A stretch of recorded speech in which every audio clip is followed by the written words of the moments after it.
খ্যাতের আলো যতটাই ঝলমলে তার ছায়া ততটাই দীর্ঘ। আর সেই ছায়াতে যেন আজ দাঁড়ালো বচ্চন পরিবার। তাই তো পাপারাজিদের ক্যামেরা যেন হঠাৎই ঘুরে গেল অন্যদিকে। টলিউড কিংবা বলিউড, তারকাদের জীবন যেখানে আলোয় মোড়া, সেখানে ফটো সাংবাদিকদের ভূমিকা অনিবার্য। কিন্তু জয়া বচ্চনের সঙ্গে তাদের সম্পর্ক বরাবরই রুদ্ধতার। প্রায়ই ক্ষোভের ঝড় বয়ে যায় ইভেন্টের লাল কার্পেটে। সাম্প্রতিক এক সাক্ষাৎকারে সে ঝড় পেল নতুন তীব্রতা। বরখা দত্তের সঙ্গে আলাপচারিতায় জয়ার মন্তব্য, যারা নোংরা প্যান্ট পরে ঘোরে আর প্রশিক্ষণ ছাড়াই ছবি তোলে তারা কেমন লোক। এই বাক্য সরাসরি অপমান হিসেবেই নিয়েছেন পাপারাজি মহল। প্রথমে প্রতিক্রিয়া দেন জনপ্রিয় ফটো জার্নালিস্ট পল্লব পালিওয়াল।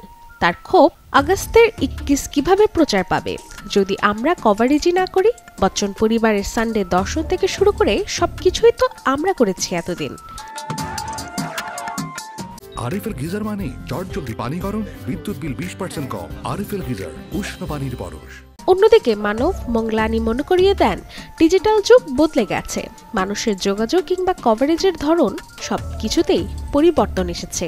তার আক্ষেপ, জয়া বচ্চন সেই পরিবর্তন মানতে পারছে না।